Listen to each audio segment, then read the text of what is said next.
SBI small cap fund এক সময়ে small cap ইন্ডাস্ট্রিতে টপ পজিশন হোল্ড করত, কিন্তু পিছনের কয়েক বছর ধরে এই স্কিমটি তার যে বেঞ্চমার্ক সেটিকেও কিন্তু সে বিট করতে পারছে না। তো আপনি যদি এক্সিস্টিং ইনভেস্টর হয়ে থাকেন তাহলে কিন্তু আপনার একটি ডাউট থাকবে যে আপনি এই স্কিমটির মধ্যে ইনভেস্টেড থাকবেন না এই স্কিমটির থেকে আপনি এক্সিট নেবেন। কিন্তু যদি আপনি নিউ ইনভেস্টর হয়ে থাকেন, এই ফান্ডে আপনি ইনভেস্টমেন্ট করার কথা ভাবছেন, তাহলে কিন্তু এই ভিডিওটি আপনার প্রথম থেকে শেষ পর্যন্ত অতি অবশ্যই দেখা উচিত। কারণ ভিডিওটি শেষ পর্যন্ত আমরা কিন্তু এই কনক্লুশনে এসে যাব আপনি এই স্কিমটির মধ্যে ইনভেস্টেড থাকবেন না থাকবেন না। তো চলুন ইন ডিটেলস স্টাডি করা যাক এই স্কিমটি সম্বন্ধে, যেরকম এই স্কিমটির পাস্ট পারফরমেন্স কেমন, এই স্কিমটির পিয়ার টু পিয়ার কম্পারিজন করে আমরা দেখব। এর পাশাপাশি এর যেসব রেশিওগুলি আছে সেগুলি আমরা স্টাডি করব। এর পাশাপাশি এই স্কিমটির পোর্টফোলিও কেমন আছে সেটাও কিন্তু আমরা স্টাডি করব। তো যেরকম আপনারা স্ক্রিনে দেখতে পাচ্ছেন, এই স্কিমটির নাম এসবিআই স্মল ক্যাপ ফান্ড। তো সর্বপ্রথম এই স্কিমটির আমরা যে ওভারভিউ আছে সেটি আমরা জানবো। তো এখানে আপনি মিনিমাম ইনভেস্টমেন্ট অ্যামাউন্ট আপনি দেখতে পাচ্ছেন 5000, মানে যদি আপনি লামসাম ইনভেস্টমেন্ট করতে চান তাহলে কিন্তু 5000 থেকে আপনি শুরু করতে পারেন।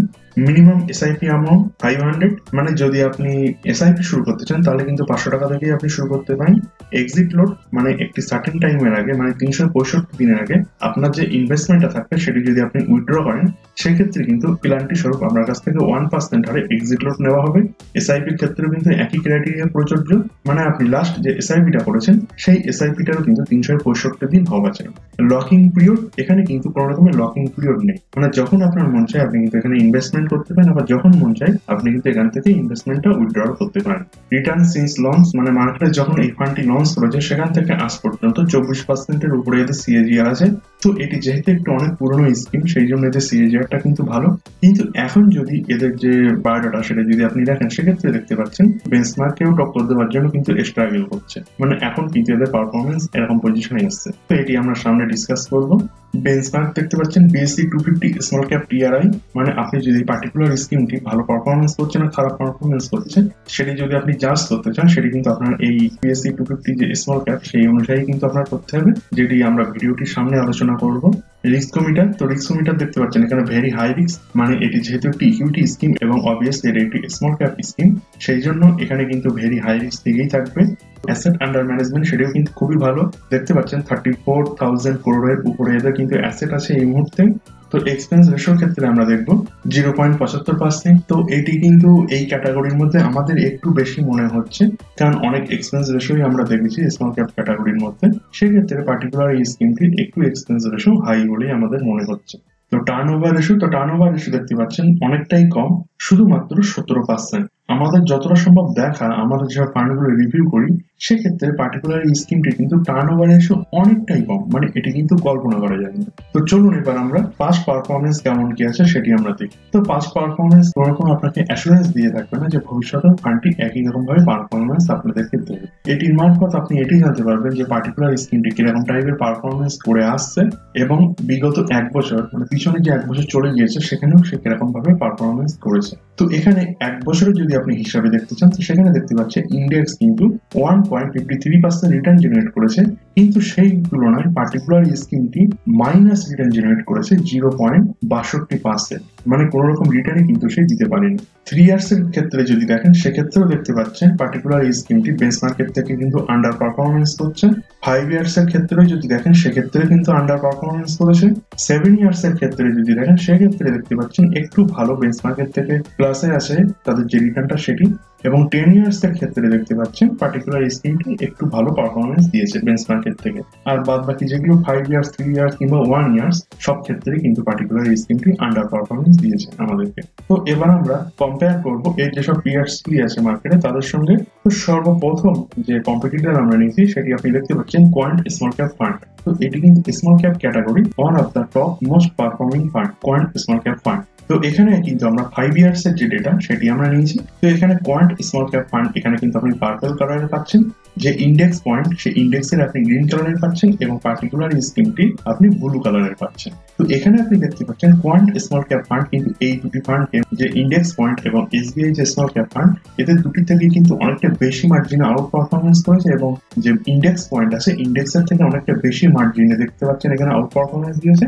কিন্তু এই ক্ষেত্রে এসবিআই স্মল ক্যাপ ফান্ড সেটি কিন্তু বেঞ্চমার্কের থেকে কিন্তু অনেকটাই নিচে আছে, মানে বেঞ্চমার্কের থেকে কিন্তু এটা খারাপ পারফরমেন্স মার্কেটে দিচ্ছে, যেটা কিন্তু খুবই একটি আশাহত দিক। তো নেক্সট কম্পিটিটর আমরা নিয়ে নিয়েছি Nipon India small cap fund. তো এটির যে গ্রাফ সেটি আপনি দেখতে পাচ্ছেন পার্পল কালারে, ইন্ডেক্স পয়েন্টের গ্রিন এবং পার্টিকুলার স্কিমটি আছে ব্লু কালারে। তো এক্ষেত্রেও দেখতে পাচ্ছেন Nipon India small cap fund সেটি কিন্তু পার্টিকুলার এই স্কিম এবং বেঞ্চমার্ক এই দুটিকেই কিন্তু টক্কর দিয়েছে, কিন্তু পার্টিকুলার এই স্কিমটি এক্ষেত্রেও কিন্তু খারাপ পারফরমেন্স দিয়েছে। তো রোলিং রিটার্নের যদি কথা আপনি বলেন, 5 ইয়ার্স এর যদি ডেটা আমরা এখানে দেখাই আপনাদের, সেক্ষেত্রে দেখতে পাচ্ছেন এসবিআই স্মল ক্যাপ ফান্ড এটি কিন্তু হলুদ কালারের যে গ্রাফটা এটি আপনি দেখতে পাচ্ছেন, এবং পার্টিকুলার এই স্কিমটি যে বেঞ্চমার্ক সেই বেঞ্চমার্কের দেখতে পাচ্ছেন ব্লু কালারের যে গ্রাফটা আছে এখানে। তো এক্ষেত্রেও দেখতে পাচ্ছেন এদের যে রোলিং রিটার্ন সেটি কিন্তু কম আছে, মানে এখানে কিন্তু অনেকটা রেড ফ্ল্যাগ আমরা দেখতে পাচ্ছি।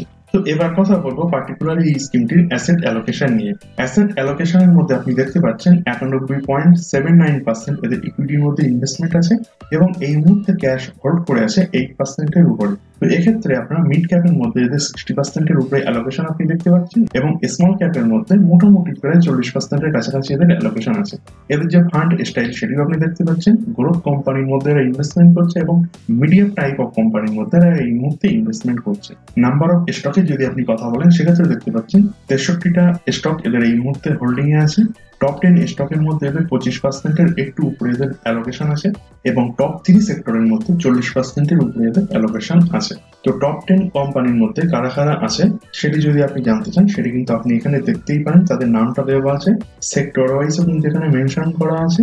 এর পাশাপাশি কত কোয়ান্টিটিতে এরা ইনভেস্টমেন্ট করছে সেই কোয়ান্টিটিতেও কিন্তু এখানে দেওয়া আছে, এবং যদি আপনি পার্সেন্টেজ ওয়াইজ দেখতে চান, সেক্ষেত্রে কিন্তু এখানে টোটাল হোল্ডিং পার্সেন্টেজও কিন্তু আপনি এখান থেকে দেখতে পাচ্ছেন। তো এখানে পোর্টফোলিওর ক্ষেত্রে আমরা কিন্তু কোনো রকমের গাড়বাদ দেখতে পাচ্ছি না, মোটামুটি কিন্তু ঠিকঠাকই আমাদের লাগছে, কিন্তু পারফরমেন্সের হিসাবে আমাদের কিন্তু একটু ডাউট আছে। তো এবার আমরা নেক্সট রিস্ক রেশিও অ্যানালাইজ করব। তো 3 ইয়ার্স এর যে ডেটা সেই হিসাবেই কিন্তু আমরা এখানে স্টাডি করব। তো এখানে স্ট্যান্ডার্ড ডিভিয়েশন এবং বিটার হিসাবে কিন্তু এখানে পার্টিকুলার স্কিমটি লো ভলিটাইল। তো স্ট্যান্ডার্ড ডিভিয়েশন এবং বিটা এই দুটির মারফত কিন্তু আমরা এটি জানতে পারবো পার্টিকুলার স্কিমটি কতটা মার্কেট ফ্লাকচুয়েশন করছে পার্টিকুলার যে বেঞ্চমার্ক সেই বেঞ্চমার্কের তুলনায়। তো আপনার যদি পোর্টফোলিওর মধ্যে কম ভলিটাইল স্কিম আপনার পছন্দ হয়ে থাকে, সেক্ষেত্রে কিন্তু আপনার এটি একটি চয়েসের মধ্যে থাকতেই পারে। তো যদি আপনি রিটার্নস এর হিসাবে এখানে রিস্ক অ্যাডজাস্টমেন্ট রিটার্নের কথা বলেন, সেক্ষেত্রে কিন্তু আপনি শার্পি রেশো, ট্রেনার্স রেশো এবং আলফা হিসাবে, তো এখানে এই তিনটের হিসাবে যদি আপনি দেখেন, সেক্ষেত্রে দেখতে পাচ্ছেন শার্পি রেশো এবং ট্রেনার্স রেশো পুয়ার আছে কম্পেয়ার টু এই ক্যাটাগরি, কিন্তু আলফার ক্ষেত্রে পিছনে 3 বছর হিসাবে একটু ভালো পারফরমেন্স কিন্তু এখানে আলফা জেনারেট করছে পার্টিকুলার এই স্কিমটি। তো যদি আপনি এই স্কিমের একটি এক্সিস্টিং ইনভেস্টর হয়ে থাকেন এবং অনেকদিন থেকেই আপনি ইনভেস্টমেন্ট করছেন, তাহলে কিন্তু আপনার অতি অবশ্যই ভাবনা চিন্তা করার প্রয়োজন পার্টিকুলার এই স্কিমটি আপনার অতটাই ভালো রিটার্ন জেনারেট করে দিতে পারছে কিনা, কিংবা আপনার হাতে কোনো চয়েস আছে কিনা। তো আমাদের মনে হয় এর থেকে বেটার অপশন হয়তো আপনার কাছে থাকতেই পারে। তো আমাদের চ্যানেলে কিন্তু অনেক রকম ফান্ডের রিভিউ কিন্তু আমরা করে রেখেছি, যদি আপনি সেগুলো দেখতে চান আপনার নলেজ বাড়ানোর জন্য, আপনি কিন্তু সেগুলো ট্রাই করতে পারেন। কোন স্কিম আপনি চুজ করবেন সেটি কিন্তু অতি অবশ্যই আপনি আপনার যে ফাইন্যান্সিয়াল অ্যাডভাইজার আছে তার সাথে ডিসকাস করেই কিন্তু আপনি চুজ করবেন। তো এই স্কিম রিলেটেড যদি আপনাদের কোনো ডাউট থেকে থাকে এবং ভিডিও রিলেটেড যদি আপনার কোনো ডাউট থেকে থাকে, তাহলে কিন্তু অতি অবশ্যই আমাদের কমেন্ট সেকশনে আপনারা কমেন্ট করতে পারেন। এবং এখনো পর্যন্ত যদি আমাদের চ্যানেলটি সাবস্ক্রাইব না করে থাকেন, তাহলে অতি অবশ্যই এই টাইপের ভিডিও দেখার জন্য আমাদের চ্যানেলটি সাবস্ক্রাইব করে পাশে থাকা বেল আইকনটি অন করে দেবেন।